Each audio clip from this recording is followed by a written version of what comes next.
స్ఫూర్తి టీవీ నేటి వార్తకు స్వాగతం. సమాచారం ప్రజాబలం. నా పేరు అబ్దుల్ వాహెద్. ఈరోజు ముఖ్యాంశాలు. ఫైనాన్షియల్ యాక్షన్ టాస్క్ ఫోర్స్ నిఘాలో పాకిస్తాన్. అంతర్జాతీయ సంస్థల నుంచి ఆర్థిక సహాయం పొందలేని స్థితిలో పాక్ ప్రభుత్వం. బ్రిటన్కు గట్టి వార్నింగ్ ఇచ్చిన రష్యా. తమ జలాల్లోకి వస్తే బ్రిటన్ యుద్ధ నౌకలపై బాంబులేస్తామని హెచ్చరిక. డెల్టా వేరియంట్తో దిక్కు తోచని స్థితి. ఆస్ట్రేలియా, ఇస్రాయిల్లో కొత్త కేసుల కలకలం. మాస్కులు తప్పనిసరి చేసిన ఇస్రాయిల్. బెంగాల్ సీఎంకు సుప్రీంకోర్టులో ఊరట. అఫిడవిట్ సమర్పించడానికి అవకాశం ఇచ్చిన సుప్రీంకోర్టు. కర్ణాటక కాంగ్రెస్లో ముసలం. ముఖ్యమంత్రి సిద్ధరామయ్యే అంటున్న ఎమ్మెల్యేలపై చర్యలు.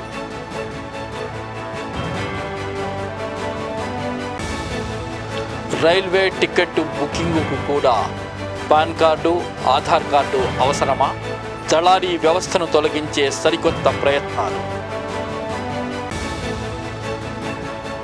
ఐటీ మంత్రి రవిశంకర్ ప్రసాద్ ఖాతాను బ్లాక్ చేసిన ట్విట్టర్తో ముదురుతున్న వివాదం. అక్రమంగా నీటిని వాడుకోవడం లేదు అంటున్న ఆంధ్ర మంత్రి. భావోద్వేగాలు రెచ్చగొట్టవద్దని సూచన. దళిత మహిళ లాకప్ డెత్ కారకులను శిక్షిస్తామంటున్న కేసీఆర్. బాధిత కుటుంబానికి అండగా నిలుస్తామని హామీ.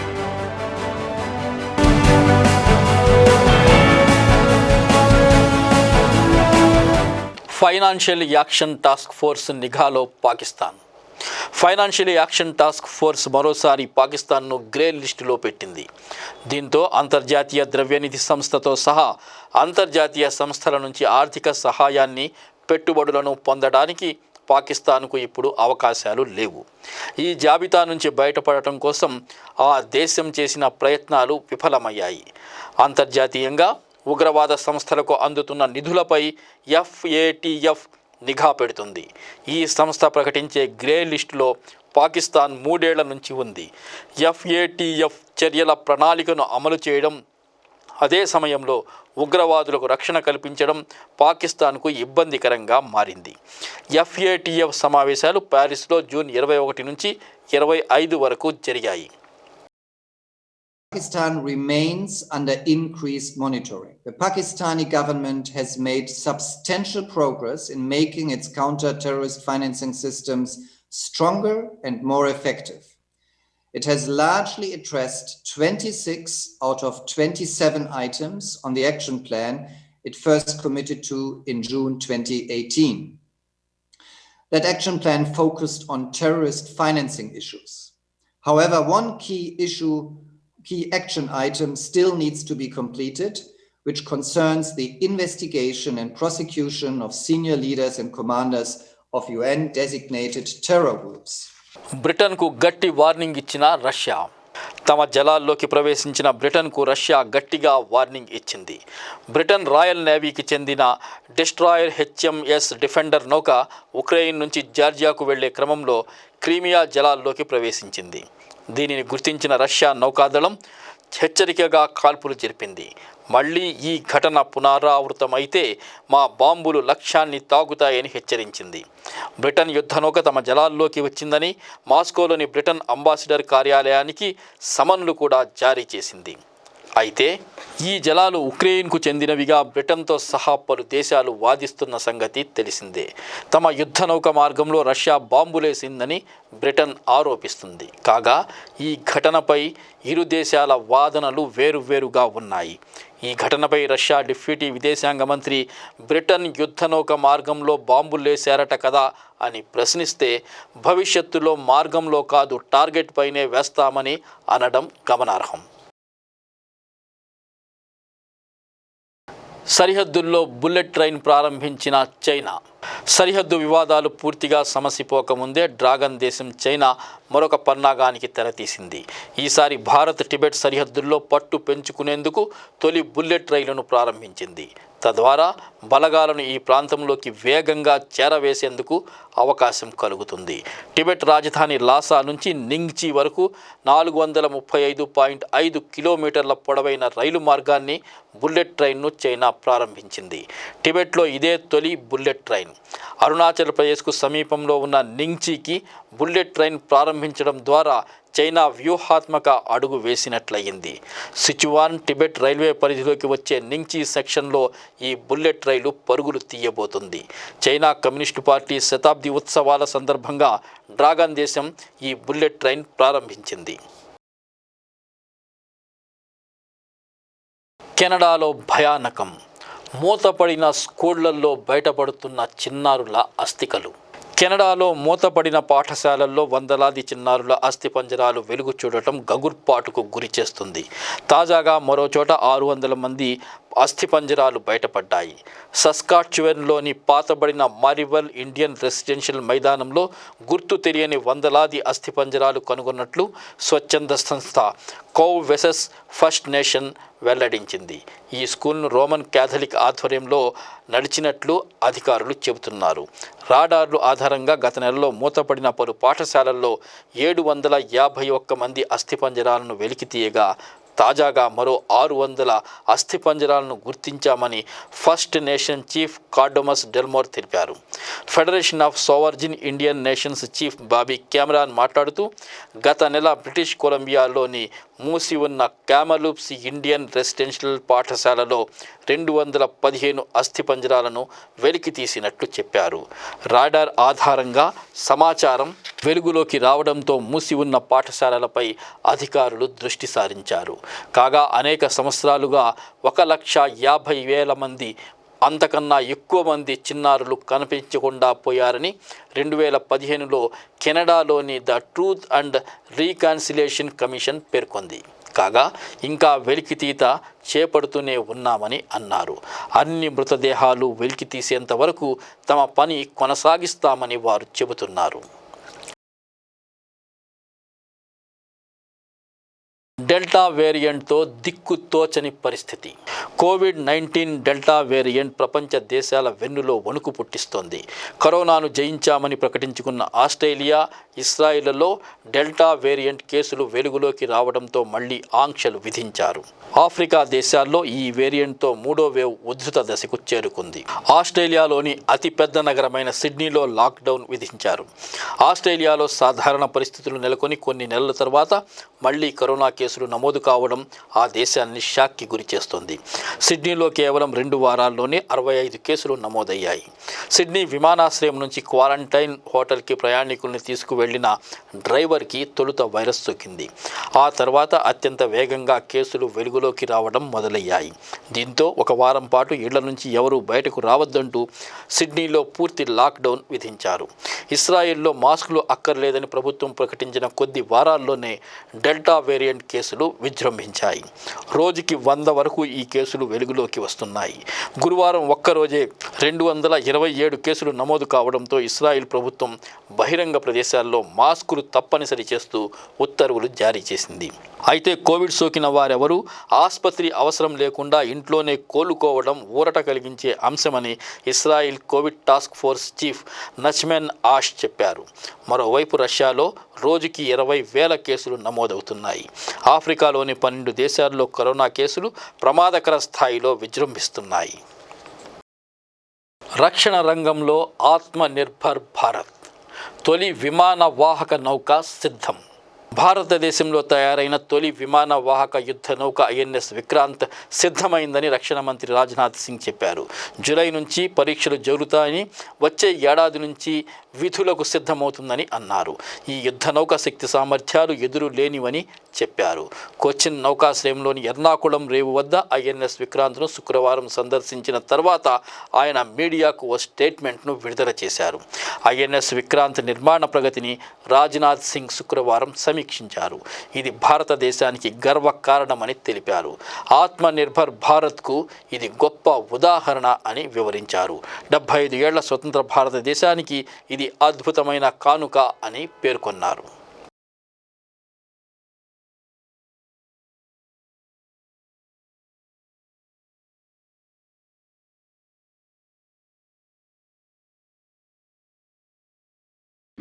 Of this indigenous aircraft carrier next year will be befitting tribute to the 75 years of India's independence.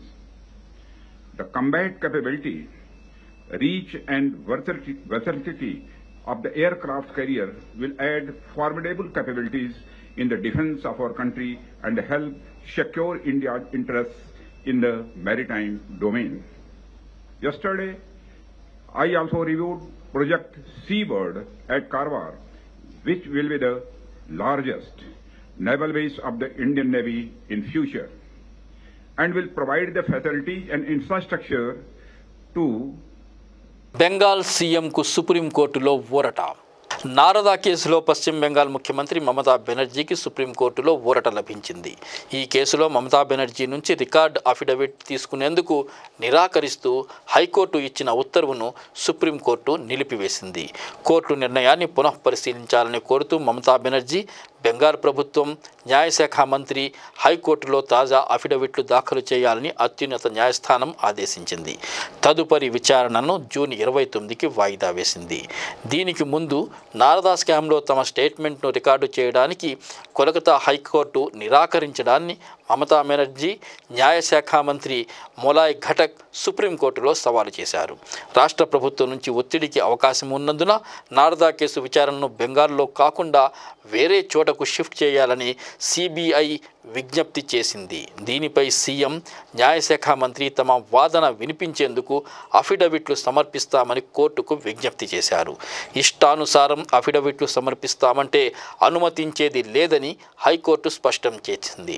దీనిని మమతా, ఘటక్లు సుప్రీంకోర్టులో సవాలు చేశారు. దీనిపైనే సుప్రీంకోర్టు శుక్రవారం నాడు తాజా ఆదేశాలిచ్చింది. సమాచారం ప్రజాబలం. స్ఫూర్తి టీవీ నేటి వార్తలో ఇప్పుడు ఒక చిన్న విరామం.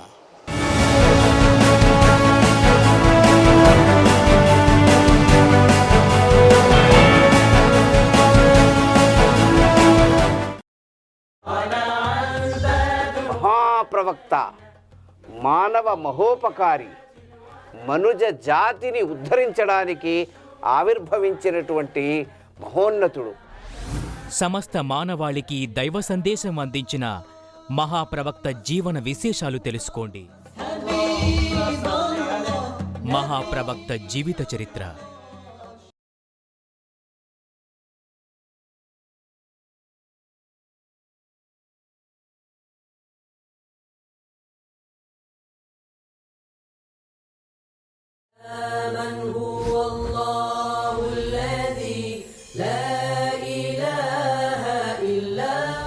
الحمد لله رب العالمين. అల్లా మాత్రమే స్తుతింపదగినవాడు. ఆయన సకల లోకాలకు ప్రభువు.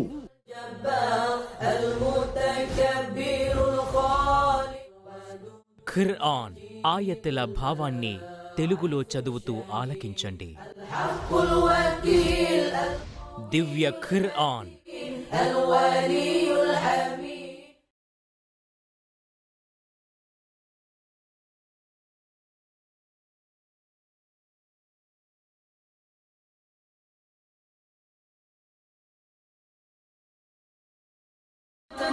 ఇస్లాంపై స్వచ్ఛంగా అమలు చేసిన వారు ఈ సహాబాలు. దైవ ప్రవక్త నుండి నేరుగా ధర్మం నేర్చుకున్న భాగ్యవంతులు ఎవరు? దీపస్తంభాలు.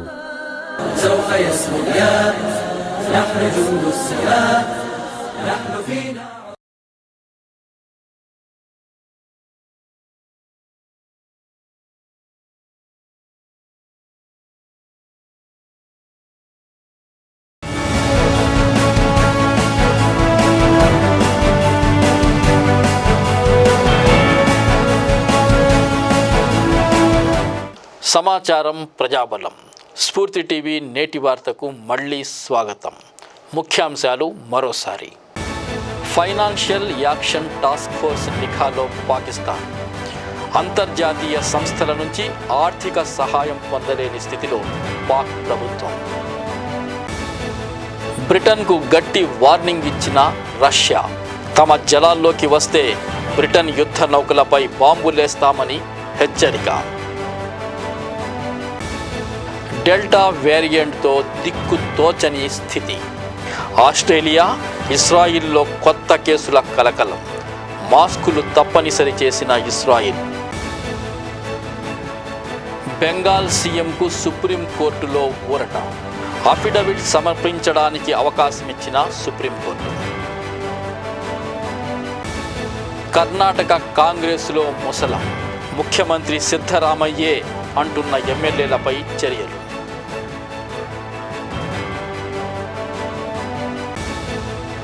రైల్వే టికెట్ బుకింగుకు కూడా పాన్ కార్డు, ఆధార్ కార్డు అవసరమా? దళారీ వ్యవస్థను తొలగించే సరికొత్త ప్రయత్నాలు. ఐటీ మంత్రి రవిశంకర్ ప్రసాద్ ఖాతాను బ్లాక్ చేసిన ట్విట్టర్తో ముదురుతున్న వివాదం. అక్రమంగా నీటిని వాడుకోవడం లేదు అంటున్న ఆంధ్ర మంత్రులు. భావోద్వేగాలు రెచ్చగొట్టవద్దని సూచన.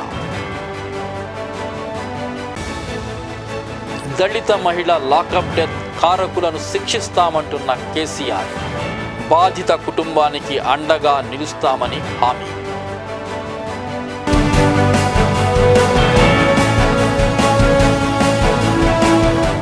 కర్ణాటక కాంగ్రెసులో ముసలం. సిద్ధరామయ్యే తర్వాతి ముఖ్యమంత్రి అభ్యర్థిని వ్యాఖ్యానించిన ఎమ్మెల్యేలపై కర్ణాటక కాంగ్రెస్ క్రమశిక్షణ చర్యలకు దిగనుంది. సదరు ఎమ్మెల్యేలకు షోకాజ్ నోటీసులు పంపనున్నట్లు కర్ణాటక కాంగ్రెస్ క్రమశిక్షణ కమిటీ చైర్మన్ రెహమాన్ ఖాన్ శుక్రవారం పేర్కొన్నారు. ఈ విషయమై కమిటీ ఆదివారం సమావేశమై నిర్ణయం తీసుకుంటుందని, అనంతరం నోటీసులు పంపనున్నట్లు ఆయన తెలియజేశారు. మరో 2 ఏళ్లలో జరగబోయే ఎన్నికలపై చాలామంది ఎమ్మెల్యేలు రకరకాలుగా వ్యాఖ్యలు చేస్తున్నారు. వారికి మేము నోటీసులు పంపిస్తాం. వారి వ్యాఖ్యలపై వివరణ ఇవ్వాలని కోరుతాం.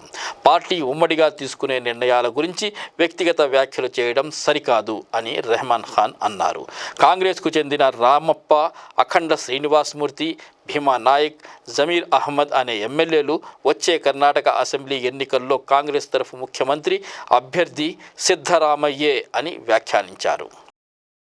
రైల్వే టికెట్ బుకింగ్కు కూడా పాన్ కార్డు, ఆధార్ కార్డు అవసరమా? దళారీ వ్యవస్థను తొలగించే సరికొత్త ప్రయత్నాలు. రైల్వే టికెట్ బుకింగ్లో కొత్త మార్పులు చోటు చేసుకోబోతున్నాయి. ప్రస్తుతం దళారీ వ్యవస్థ ద్వారా ప్రయాణికులు తీవ్రంగా నష్టపోతున్నారని, దీనిని రూపుమాపేందుకు రైల్వే శాఖ సరికొత్త ఆలోచన చేస్తోంది.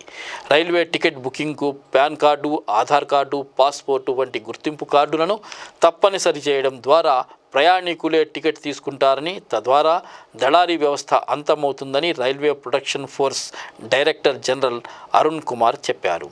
ఐఆర్సీటీసీ వెబ్సైట్లో టికెట్ బుకింగ్కు పాన్, ఆధార్ వంటి గుర్తింపు కార్డులను తప్పనిసరి చేయాలని యోచిస్తున్నట్లు పేర్కొన్నారు.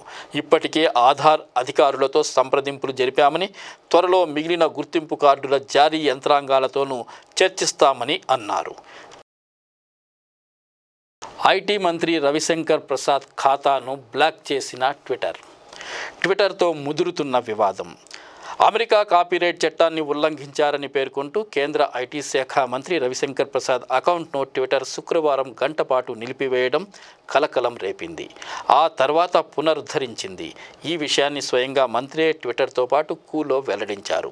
America digital millennium copyright act DMCAను ఉల్లంఘించిన కారణంగా తన అకౌంట్ను నిలిపివేస్తున్నట్లు ట్విట్టర్ పేర్కొన్నదని తెలిపారు.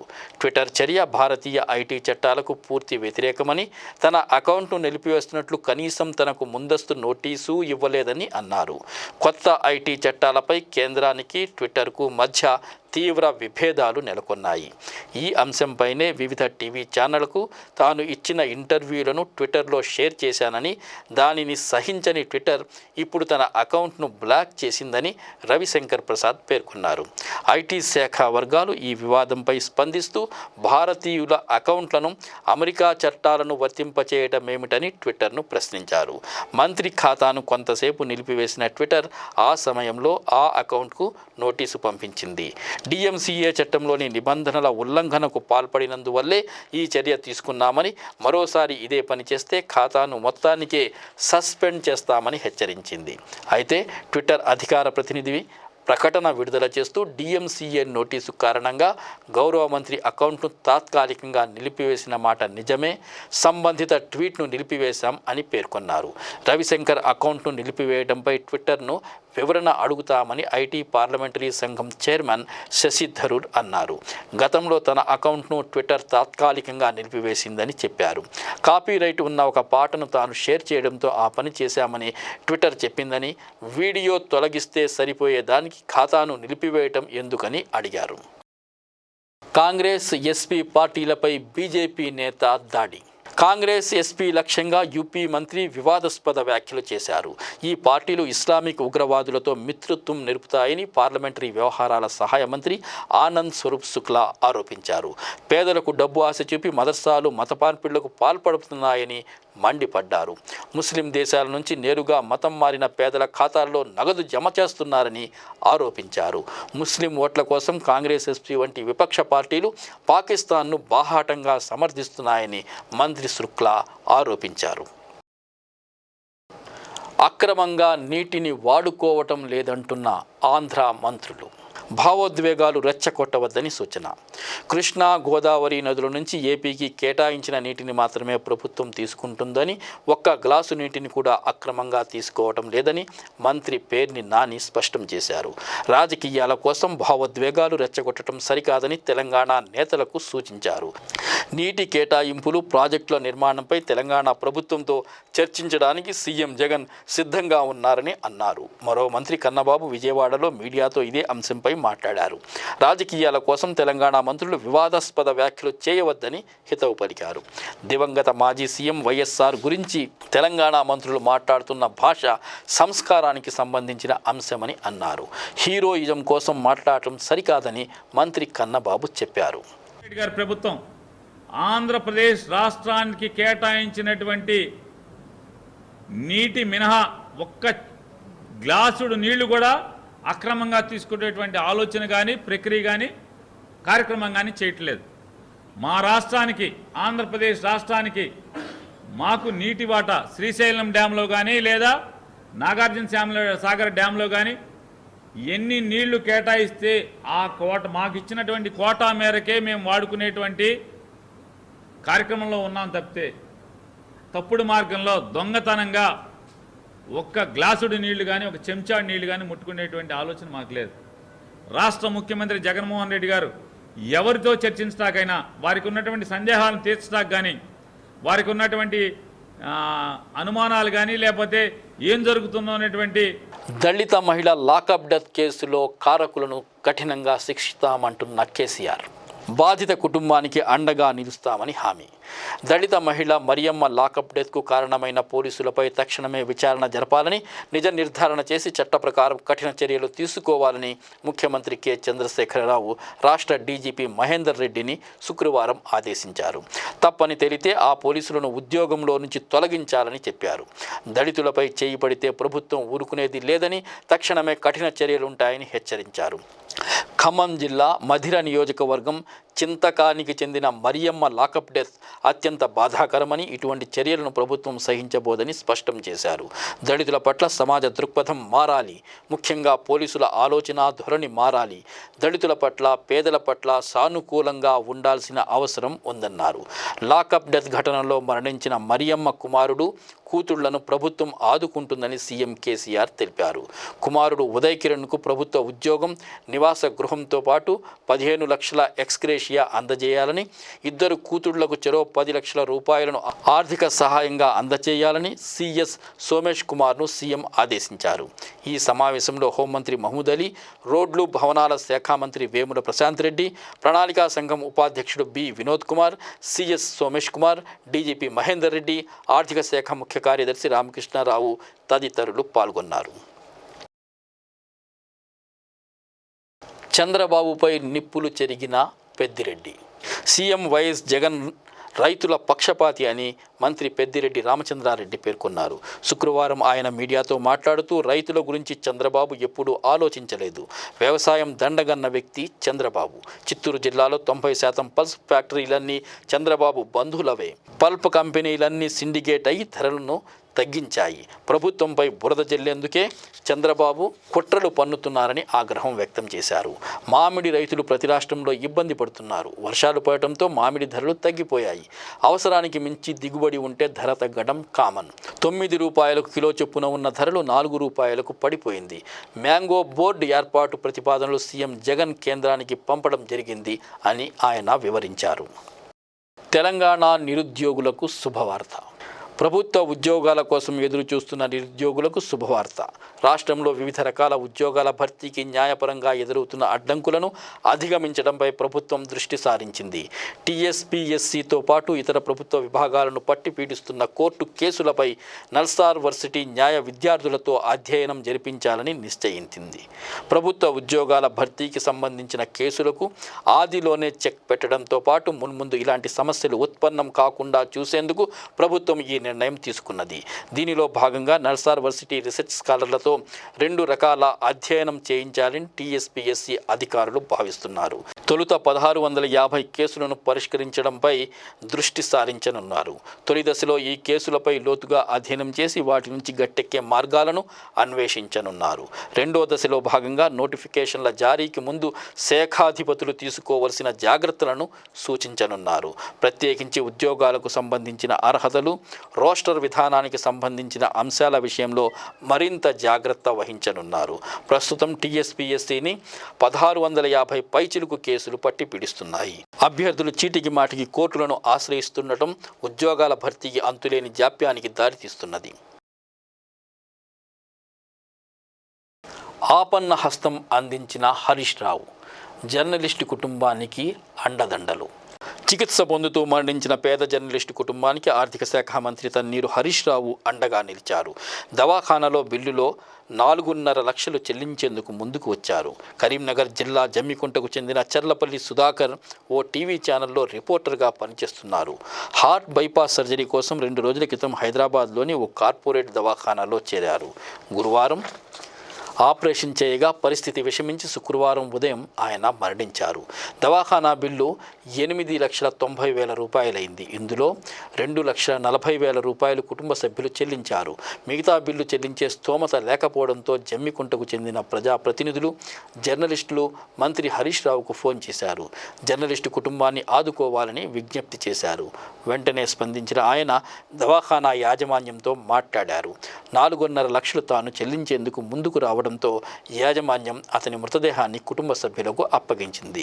హైదరాబాద్ నుంచి అతని స్వగ్రామమైన పెద్దపల్లి జిల్లా ఓదెల మండలం జీలకుంటకు మృతదేహాన్ని తీసుకెళ్లేందుకు మంత్రి సొంత ఖర్చుతో అంబులెన్స్ను ఏర్పాటు చేయించారు.